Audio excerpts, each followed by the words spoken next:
the second question, where this person has mentioned that I am sitting quietly, telling myself, breathe in, breathe out. So presumably the person is trying to meditate, right? I am sitting quietly, telling myself, breathe in, breathe out. I can do this for a few seconds. Then, out of nowhere, a stream of distracting thoughts would enter. What is the spark that triggers such thoughts? And how does the spark come about? So this is basically the question. What is the spark that triggers such thoughts, and how does the spark come about? Okay, it is important to understand this. I'll just go through the whole thing. It's actually default, what is called default mode network. So let's come to that.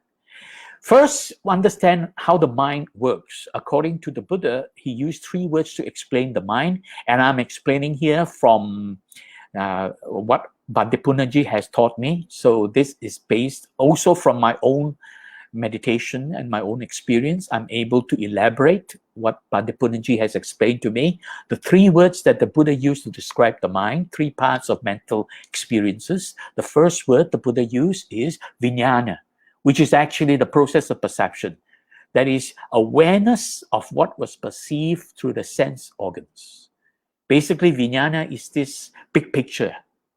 They call it consciousness, but actually it's perception, being aware of what you see, hear, smell, taste, and touch. So this awareness is vijnana. So the mind, so the 3 parts of the mind, the first mental experience is this awareness of what was perceived. And the second is the mano, which Bhante Punnaji calls the cognitive process, where it leads to cognition and conception. So it is basically the categorized identification of perceived image. That means when we see, hear, smell, taste, or touch something, our mind carries a mental image of what has been perceived. If it is something we see with our eyes, then we have a visual image in the mind. If it is something that comes through our ears, we heard something, then there is an auditory image in the mind, a sound image in the mind. So the word image does not necessarily mean a visual image, but here it means sound image. Similarly, if it is something you smell, then it is this, the smell, the image of a smell in your mind. Or you taste, then the image of a taste.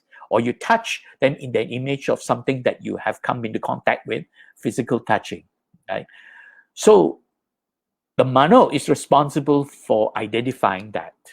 And not only that, it is also creating concepts, cognizing the experience into concepts. And because of that, we begin to create choices, what to do next, how to handle this thing that we have just seen, heard, smelled, taste, or touch. So that is the mano part of the mind, the cognitive process, where it leads to cognition and conception. And with concepts, we have choices. Then the third part of the mind is chitta, the affective process, mood and temperament. So this leads to our emotional arousal. That means when we see, hear, smell, taste, or touch something, there is a feeling associated with it, the Vedana. There is a feeling with everything we see, hear, smell, taste, or touch, whether it is pleasant or unpleasant. And reacting to that feeling is called tanha.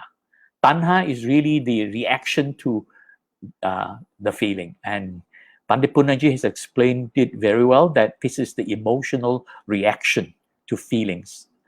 And arising from this cognition, right? And as a result of that, we begin to have mood and temperament. These are emotional states. Mood is basically how you feel about something. Do you like it? Do you don't like it? So it's whether you like something, you don't like something, you feel good about it. That is mood. And whatever you feel about it, there is an urge to want to do something, an urge to react or respond, and that urge is the temperament. That's why they call it temper. It's an urge to react. And at the same time, you personalize everything you experience.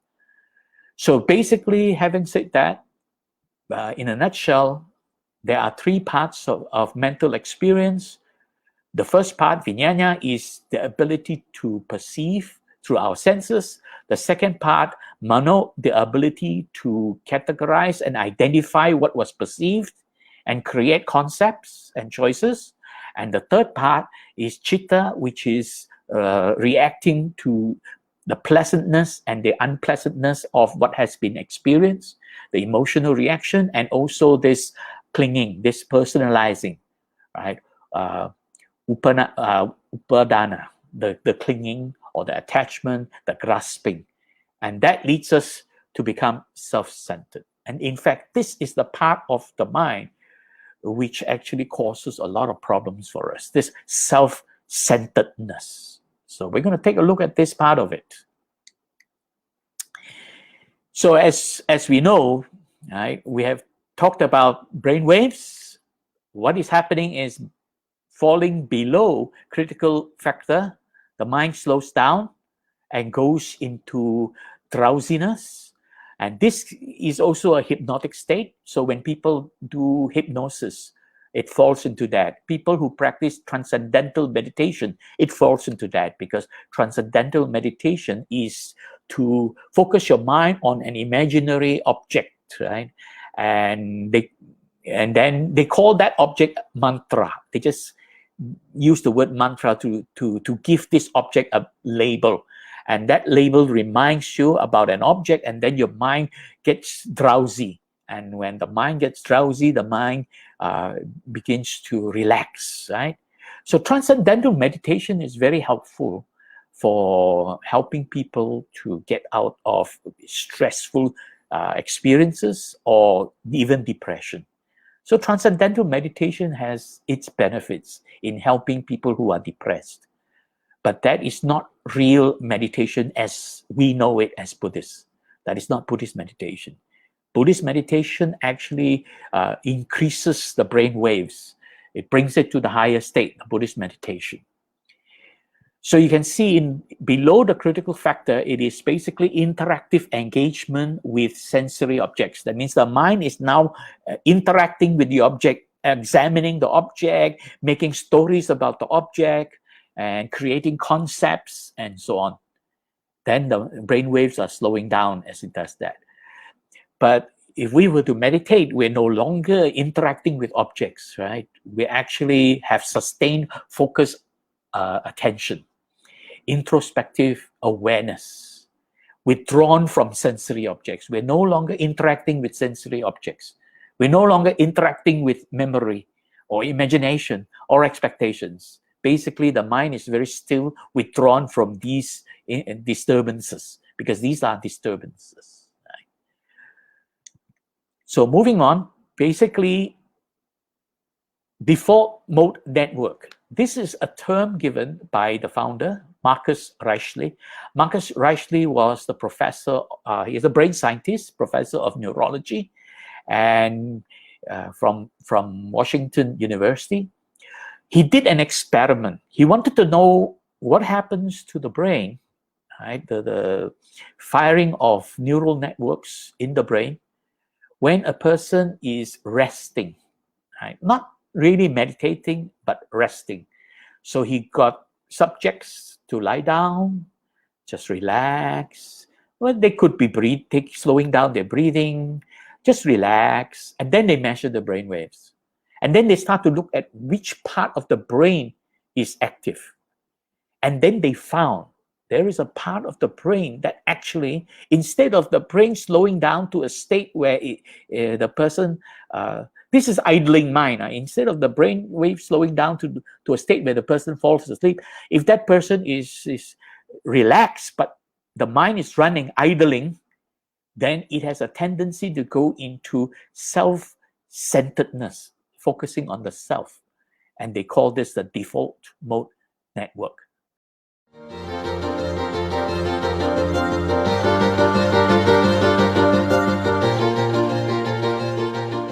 What is it? What do you understand so far about that default mode network? It's quite an elaborate system, and if you take a look at its individual parts, you have to come away with the sense that the functions we can now associate with that have a self-referential component to them. Meaning what? Meaning Well, for example, that if something is going to affect me? there is a self-referential connection between the memory and me as a person, that we were an actor in the event. What did I have for breakfast? Where was I yesterday? When did I meet this person? And so forth. So memory is a component of it, but it is a special part of memory, it seems, that has this self-referential component. Something else that is very important, if you then leap to the front of the default mode network, one of the distinguishing features are the areas there that are very often associated in general with emotion, but more specifically about the evaluation of incoming information to the brain. Is this good? Is this bad? Is this dangerous? And whatever. And then it would be based on previous experience? Almost for sure. And actually, it has also been associated with the mental state of other people. In other words, this theory of mind. That, the default mode network is involved in the theory of mind? It's some suggestion that it might be. In other words, your beliefs, desires, and intentions are very important to me, or should be. So Marcus Reichley actually did not go further than that. He basically stated that when a person's mind is idling, and in that restful state, that idling state, the mind tends to run away. And that running away of the mind into a self-centered mode, he calls this the default mode network. But another scientist did a lot of research into this and is able to explain it better, right? Basically, the way Marcus Reichley has explained it is that he says that the mind is constantly trying to remember the past or imagine the future when it is idling. That means an idling mind is constantly trying to think about the past or trying to imagine about a future. And we know that because when we sit there having nothing else to do, the mind starts to think about past or imagine about future. We do that all the time. And then it goes into the self-reference, self-centeredness. And there are two types of self-centeredness, right? Here it's talking about the narrative focus, where we begin to associate between memory and me. That means thinking what I have done, what have I accomplished, what I have achieved, and basically thinking in terms of episodes in the past, right? That's why it's called episodic memory. And then it goes into a state of emotional evaluation of whatever is going on around us. So it goes into subjective evaluation of the self with respect to the world, and thoughts arising, and they call that has something to do with theory of mind. Now, Marcus Reichley did not go any further, so this explanation of theory of mind is not well researched. So I'm not going to go much into that. But the key thing is that when the mind is idling, our tendency is to be self-centered. The mind looks at the self, and basically in relation to the past and the future. Another scientist actually did quite a bit of work on it, where he explored deeper into default mode network, right? And that is Ronald Siegel from UCLA. And what's happening when we're talking to ourselves about ourselves and thinking about what we like and what we don't like and thinking about others is there's the activation of an area of the brain called the default mode network. And this is what's activated when we're not actively pursuing desires or actively trying to achieve some goal. And while this default mode network is activated, we're thinking a great deal about who we are, how we compare to others, what's going to happen to us, and we're remembering things that we've done and planning for the future. And it turns out that it is the activation of this default mode network that is an important part of developing a sense of me or I. So next slide, who am I? It turns out that there are two types of self-reference that cognitive psychologists have identified. One of them is called the narrative focus, and this is when we talk to ourselves about ourselves and particularly talk about our enduring traits. You know, I'm a nice guy, I'm a smart guy, I'm a dumb guy. I'm a mean guy. I'm a father. I'm a husband. All of these kinds of discussions of ourselves in narrative mode. And this involves the words that are occurring in our mind all day long. The other mode, experiential focus, is actually simply noticing the moment-to-moment kaleidoscope of inner experience. The itch, the ache, a thought arising and passing, and the like. And we know that when people are involved in this experiential focus, which those of you who are meditators will recognize is indeed what we're trying to cultivate during mindfulness practice. Okay, so you heard what he said there. Let's look at what he has mentioned in this default mode network activation. When we are not focused on pursuing a specific goal or concentrating on performing a task, there are two types of self-references. In other words, he basically says when the mind is idling, that means we are not engaged with doing something, like not driving a car, we're just sitting there and the mind is not trying engage with any kind of pursuing any goal or concentrating on performing any task. So the mind is idling. Then the mind falls into two types of self-references. That means self-centeredness. There are two ways, two types. But usually it's almost 99.9% the first type. So the first type is called the narrative focus of self-reference, self-centeredness, right? We question, now this is the trouble, we are judgmental. We are always judgmental. We start to ask questions about who are we and how we compare to other people. We become very judgmental, comparing, right? Competing, comparing, right?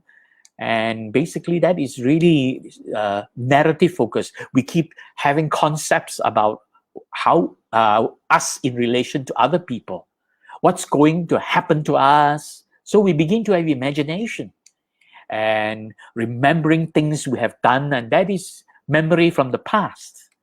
And planning for the future, imagination, and talking to ourselves about ourselves, which is often very judgmental. Have I done well? Why did I do this? Why am I so smart, or why am I so dumb? Why did I do this silly thing? And we begin to be very judgmental. So that is the narrative focus, and we tend to do that 99.9% of the time.